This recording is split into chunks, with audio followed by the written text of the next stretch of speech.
I think that was my number one thing, is like, just be super protective of the culture that you're building. And it doesn't have to be a family. You can be friends with these people outside of work. You can support them and cheer for them, but they don't have to necessarily always be on your team.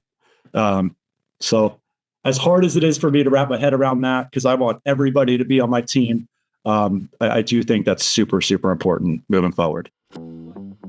Welcome to The Growth Mindset, the podcast for ambitious real estate and mortgage professionals.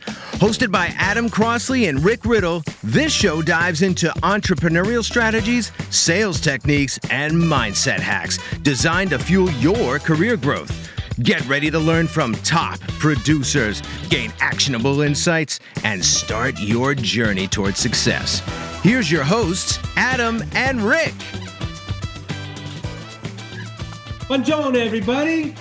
Welcome to this week's episode of the Growth Mindset Podcast. I'm Rick Riddle with my co-host, Adam Crosley. Glad to be here again, Rick.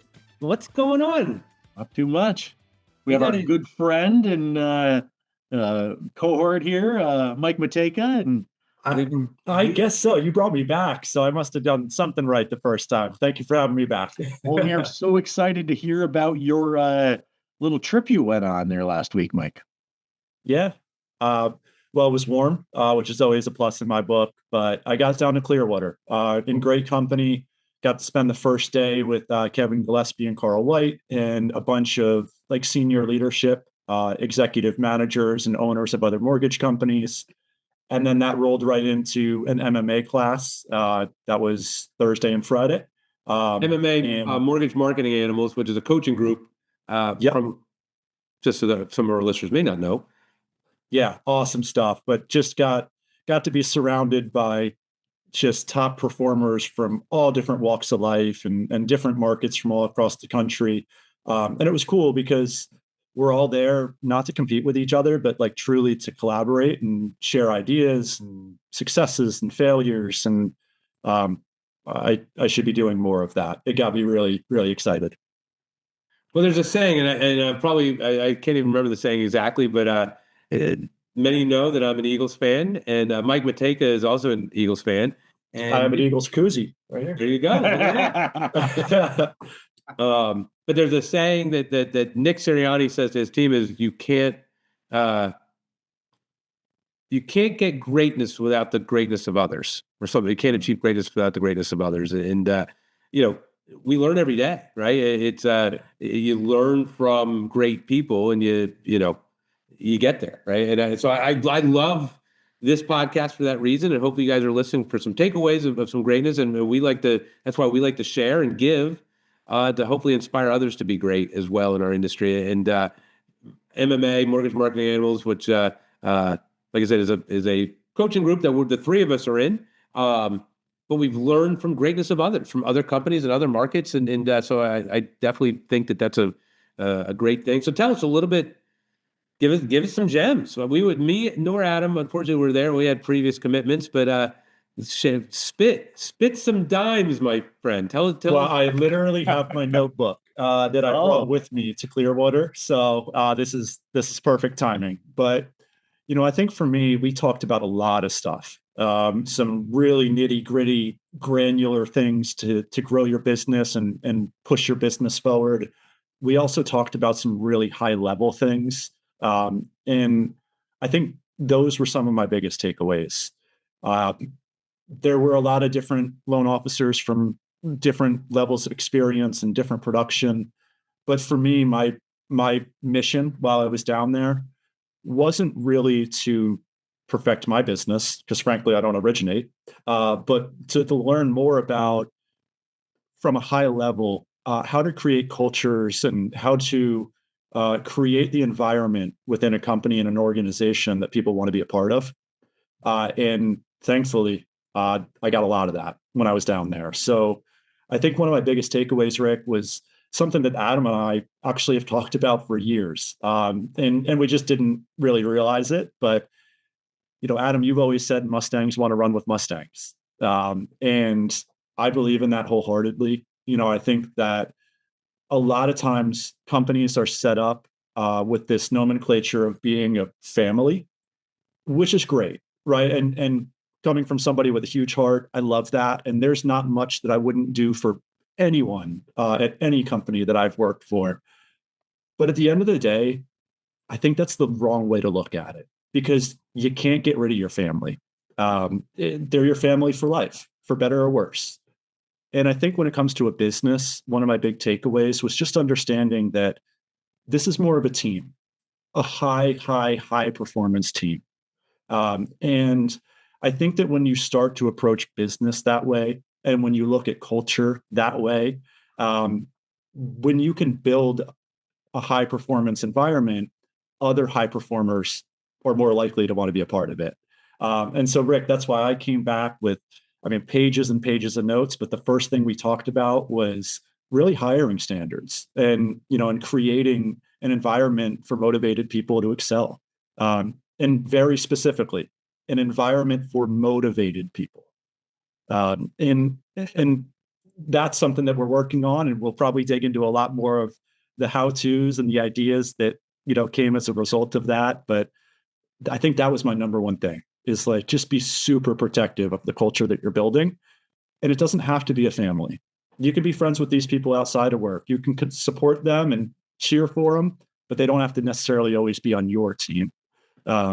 So as hard as it is for me to wrap my head around that, because I want everybody to be on my team, I do think that's super, super important moving forward. Well, I think we've tried to build a company of value, right? To help people grow and to help people. And we put a lot of effort. I say culture, but also really to give tools that you can succeed. And one thing I've learned along the way, and Adam and I talk about this, because obviously Adam runs our coaching division here at Crown. You can't want it more than they want it.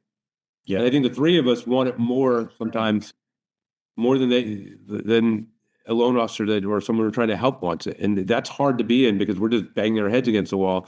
And the reality is we can help others that want it really, really bad and make impactful difference. Make an impactful difference. And I think about what you're saying, and it's not necessarily that it's the numbers, it's the effort. Because I know if we get people that give 100% effort and 100% commitment, they will grow. And that's what we want to see happen. Adam, I think about Adam, he's charged to be the number one. He already is the number one unit producer at Crown, but we're part of a family of companies, and he's a couple loads away from being the number one producer of all of the family of companies. And he wants that more than anything. And guess what? He'll get there. I'm pretty confident he'll get there. I'm pretty three behind right now, and I'm right. But he wants it, right? And exactly. And we coach people, right? I'm in a race against somebody who doesn't even know that they're in a race against me. Oh, they probably know. They're probably just as competitive, and they probably know. But it's funny. I think about it. We have a lot of people that are newer to the business, right? That maybe don't hit the performance standards by numbers, but they're putting a lot of effort in, and I believe in them, right? And I think we've created an environment. So it's not necessarily about the bottom line number. But it is about the bottom line effort. Yeah. Yeah. Well, it was hard for me to wrap my head around that for a couple of reasons. But one of the things that made that really sink in for me, Rick, and just out of respect, I'm not going to mention names, but one of the gentlemen in the room, sales leader, high-level executive, super, super accomplished. He was talking about, when I know it's the right time to let somebody go. And I thought, 3-strike policy, I don't know, after you put them on a performance improvement plan and you show them what they got to do and they don't do it, then maybe you have the hard conversation. He said, no, Mike, I know it's time to let somebody go the very first time I think about it. And I was like, wow, that's really rough. And he said, no, you're not understanding. It's the right thing to do for them. It's not about being nice or being mean. Here's the thing. I hire people. This is what he says. He goes, I hire people that tell me what to do. Mm-hmm. And if I don't think that they're the right fit for whatever reason, then I failed to hire the right person. And if they're not telling me what to do and being proactive about, telling me how to run my business and how to improve things, then I owe it to them to put them, somewhere else in another organization where their skill set is maximized, where they are truly valued as a member of the team. And I just was like, wow, okay, like that, when you put it that way, it makes a lot more sense to me, right? It's not about being crass. It's not about being cutthroat. It's about recognizing quickly whether or not you've got the right person in the right seat. Yeah. Yeah. It's funny. I think about the growth mindset, right? And building a team. And, I look at Adam, I look at some of our other top producers, and they have a well-oiled machine. They have a well-oiled team, right? That knows what they're doing, clearly defined, stays in there, and they have a process and that's in growth. You need that, right? Like, and generally people, especially commissioned people that are pleasers, probably the more you produce, the more gentle and kind you are because you're just overly positive, right? I think that there's something to that. And I think that we're like, oh, yeah, my processor doesn't do all these things for me, but they're really nice. They have it like, you know what I mean? Like, and we are nice, so we cover up their mistakes. That stunts our own growth. Yeah. Right. Right. And someone said to me one time, overpay for the right person. And you're overpaying for the wrong person, no matter what it is. Yeah. Something to that effect. Because they're not going to help you get to the next level. Right. If you overpay for the right person, I was once, and I might have learned this from Carl or somebody, but I forget who it was, but nobody on your team should have an expense at all. Everybody should cover their own cost. My shoulders aren't broad enough to cover the weight of my entire team. Their job is on their shoulders. And Mike, to whomever you were talking about, like to their point, if you start thinking that they're not the right person, they're not the right person. Well, and to dig even deeper on that, this is where it truly sunk in for me. We did an illustration, like kind of a breakout, if you will, diving into that topic. And Carl really led this, and he said, I forget the exact term, so bear with me, but something like in terms of an account pyramid, right? If you think of it like that, at the very top, about 1% of people on any team, any organization are truly supreme. Like they're better than good. They're just incredible, right? You never even think about them. They just absolutely kill it all the time. And then under supreme, there's people that are very good, right? They're not supreme, right? But they're like 9 times out of 10, they're crushing it. They're doing a good job. They're proactive and letting you know if they need help. They're pushing the agenda. They're taking risks, calculated risks, right? But they've really got it going on. And then there's 3 other categories underneath that. And those 3 categories underneath a very good or good, but not very good, right? Just average, below average, and bad, right? Again, I'm paraphrasing here, but Carl's point was, it's not the good people. I'm sorry, it's not the bad people at the bottom that we need to worry about. Those people are obvious, right? Like you said, Rick, we might be holding on to that person because they've got a kind soul and a gentle heart, and they always make us feel good when we talk to them. But that's a conscious decision that we know that we're making. It's the people in the middle that can really destroy an organization, because you don't realize that somebody that's good, although they're good, very, very, very unlikely that they're ever going to be supreme. And it's those people that he was talking about, because we all know the bad employees, and we develop the strength to suffer, and we deal with it because we decide it's worth it, right? But for me, it was like, whoa, okay, so it's not the bad employees I need to be paying attention to. It's actually that middle group, mediocre ones. that we really need to work up or reassign to another team. Work up, right? Where their skill set is supreme, because it certainly can be. But in our structure and in our system, it's not a fit. Yeah. Good is the enemy of great. Yeah. Yeah. Just good enough, like just passing by, right? And yeah, and so I agree with you. I think that to be in the growth mindset, you've always got to figure out, like, people that have the right mindset, and they may fail. It's not about failing. It's not about falling down, but they're always taking risks, or they're always figuring out how to get better. Yeah. Right? How do I improve the situation I'm in? And you've got to surround yourself with that.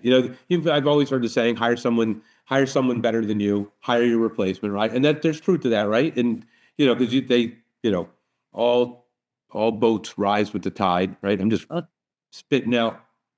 That's a Bobby D say. But it's true, right? It's like you want to. If you surround yourself with winners, you're going to do better. Like I always joke, I battled with weight on and off, and I said, you know what, the easiest way to gain weight, not for you, Michael, I think but the easiest way to gain weight is hang out with fat people. The easiest way to lose weight, hang out with skinny people, right? Like, same thing, whether it's whatever vice it is, but you fall in that. You fall in that cycle with the people. So you want to be a winner. You want to surround yourself with winners. People that are thinking like, how do I, and that's what we try to build with Crown culturally. That's why we have very open borders, open dialogues among branches, because I want the winners to learn from other winners to expand. But it maybe comes with a cost, because if you get average to good that think they're winners, right? That culturally don't fit, they can actually do the opposite and drag you down. And I never really thought about that until you brought that up. Yeah, totally. Well, I think there's two sayings that come to mind, and the first is, I don't even remember who said this. Maybe one of you guys would, but at some point along the way, I heard, you are the average of the 5 people that you spend the most time with. Something to that effect, right? Like your best friends influence who you are, right? And the people that you spend the most time with influence who you are. Well, guess what's really scary? All 3 of us and most professionals spend more time at work than they do outside of work. When you back out sleeping time and just all that other stuff that doesn't really happen, right? Like sleeping doesn't count to me, because we're not conversing, we're not building relationships, we're sleeping. But in terms of like awake and productive hours, most of us will spend more time at work than we will outside of work. So to me, it's even more important that we're surrounding ourselves with great people at work, because that influences not only who we are as an employee, but who we are as a person. Right? Like those are the people that will influence who we become.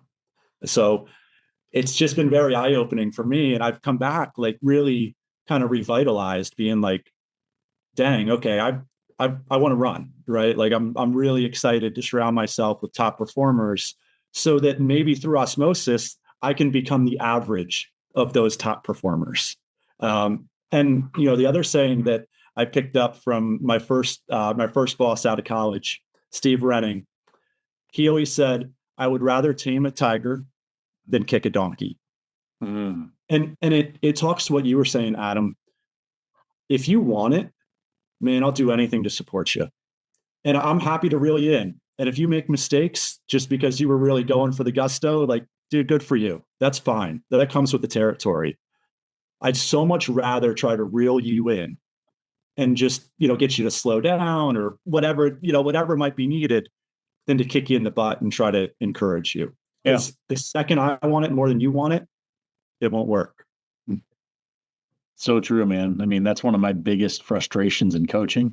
And that's when I know it's going sideways in coaching, is when I want it more for the student than they want it for themselves.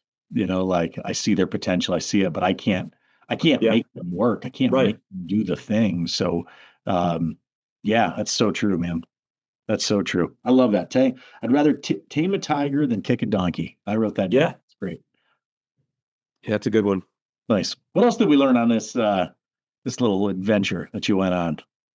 Oh, let's see. What are some of the good actionable takeaways that people can We implement? talked a lot about business development reps. And actually, I just had a follow-up. Well, Adam, we had a follow-up call with a great sales leader and top producer from Kentucky just today, digging more into the BDRs and kind of sharing what we've built. But it was cool to me to talk to all the sales leaders and all the managers about business development reps, because that was so normal in the industry that I came from. We had, at the time, I was working in a recruiting industry, and we had full cycle recruiters, which is what I did. You'd go meet a client, and then get them to give you a job requisition, a job opening, and then you'd go prospect for clients and fill it. Right, from A to Z, you do it all. But a lot of people at this organization worked a split desk, which meant we had a business development team that met the clients, that teed up the relationship for the recruiter, whose only job was to fill the job opening, right? And they collaborated and worked as a team. And I just kind of took it for granted because that's just the way it was. But when I came to the mortgage business around 2015, I saw that virtually nobody operates that way in our industry, right? We all eat what we kill. And so I had shared a little bit about our experience utilizing business development reps, almost in a way that a title rep would work at a title company, or an account manager at a wholesale company might work with other loan officers, where the business developers are still able to do the majority of the things that a loan officer would do, with the exception of discussing rate and pulling credit and talking about trigger terms and all the things that you need a license for. But we saw that by using those business developers, it gave the loan officer more leverage, right? They were able to reach economies of scale because, Adam, I'm sure you've seen this in your own business. You can only make so many calls in a day and be so many places at once, right? But if you have a team that's able to help you stay in touch with your referral partners and update your clients and allow you to stay front and center and on their radar, then all of a sudden you can take your business from whatever it is, 10 million a year, to 20 or 30 million a year much, much quicker than if you were doing it on your own. Absolutely. And I think that we see it in other industries too. Like every time we go to the doctor, you don't spend a lot of time with a doctor. You've got a nurse practitioner that does all the upfront stuff. And the doctor does what only the doctor can do. Right. So that was a big takeaway for me, and cool to share what we've built. But it was even more exciting to see how receptive everyone else was. That like their eyes opened up and they're like, wait a second, what? You can do that? I'm like, yeah. Why not? Absolutely, you can. Disclaimer, talk to your compliance team. Run your business like a doctor's office versus that, right? I mean, one of my favorite sayings is the old African proverb: if you want to go fast, go alone. If you want to go far, go together. Yeah. And I think you can go fast by yourself, but you can only go so far, as a single person. So yeah, huge proponent of having a team in the mortgage space. For sure. Yeah, and I think that's what we, from a company perspective, have tried to build, right? Like a team that we're all running together very, very far. Yep.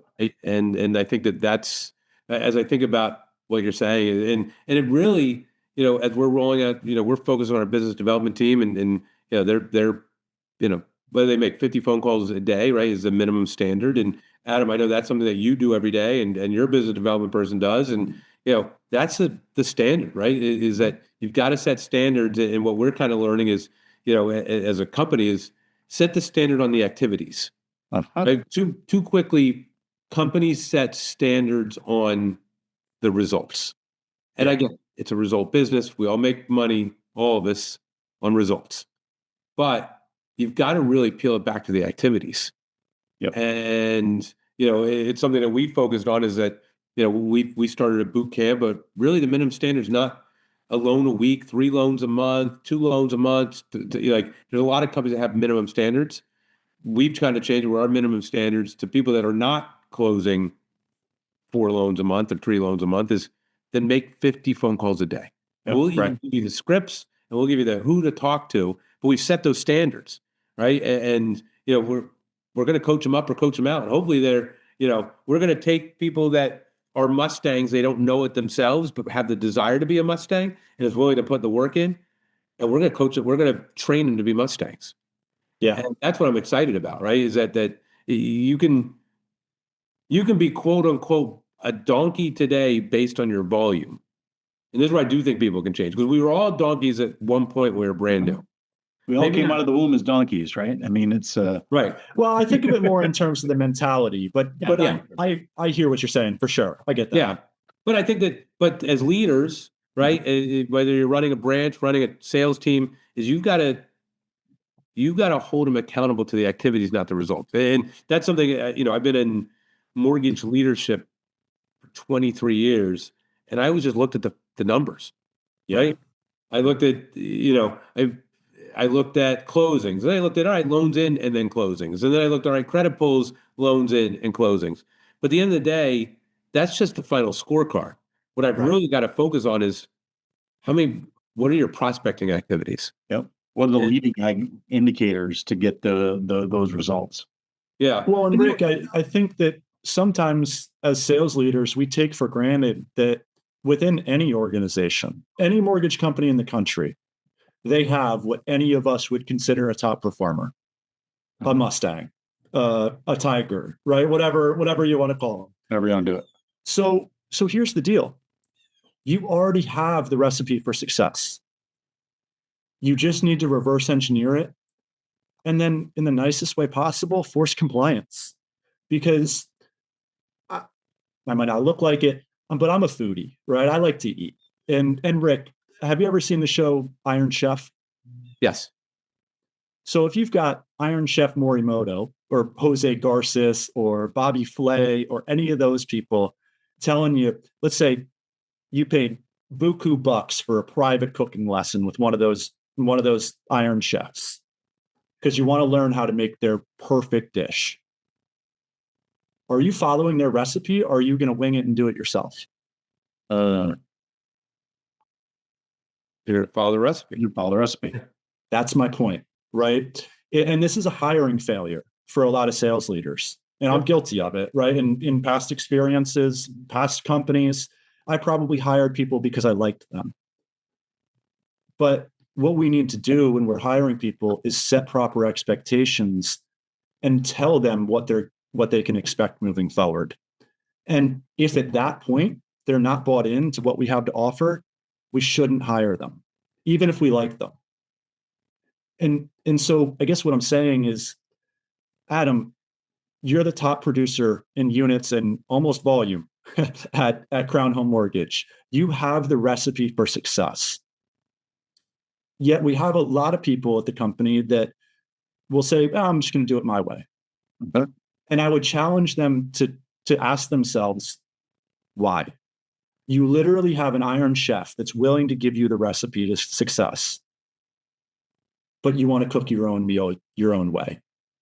And that doesn't make sense to me, right? I think that if you set the right expectations up front and then you hold them accountable to the things that they say are important to them, then that allows you to be like the gentleman I was telling you before, that when you've done everything else right, and you still have that thought in the back of your head that's like, oh, this person might not be right, they're probably not.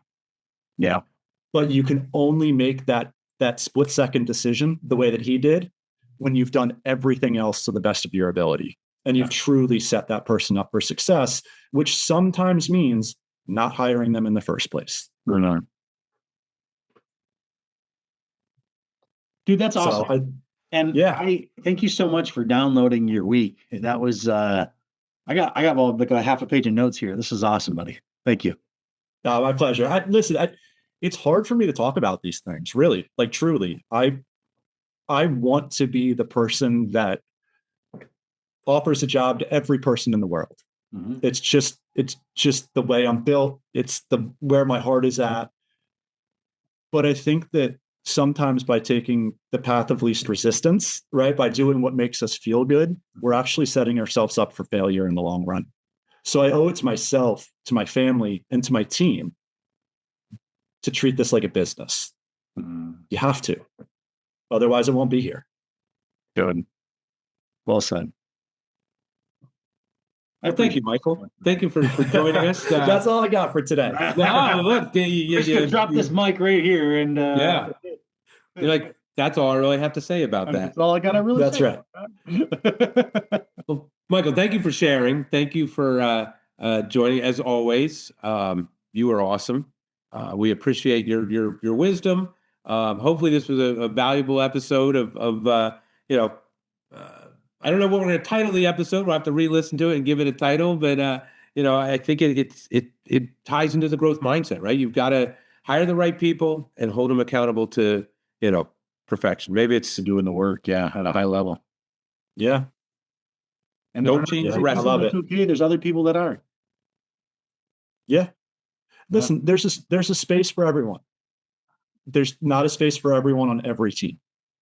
That's the God's honest truth. And I know it's hard to remember that sometimes. And like I said, I'm so guilty of that, but at least if if you're aware of it, then you can start to pay attention to it. And I think that's where I'm at. Like, that was my big takeaway. Was a couple of weeks ago, it's something I talked about in passing, but I never really internalized it. And now I'm much more aware of it, and it's influencing the decisions that I'm making moving forward. Oh, awesome. Well, thank you guys. Thank you. And thank you to all the listeners that are listening to this episode of the Growth Mindset Podcast. Thank you, Michael. Thank you, my partner, Adam, for being there. And thank you, Eric Bowers, for introducing us, and let you take it away. You've been listening to The Growth Mindset, hosted by Adam Crosley and Rick Riddle. Don't forget to subscribe, leave a review, and share this episode with your colleagues. Stay tuned for more actionable insights to fuel your career success. Thanks for listening, and we'll see you next time. The views and opinions expressed in this podcast are personal and do not necessarily reflect the official policies, positions, or opinions of Absolute Home Mortgage Corporation or Crown Home Mortgage.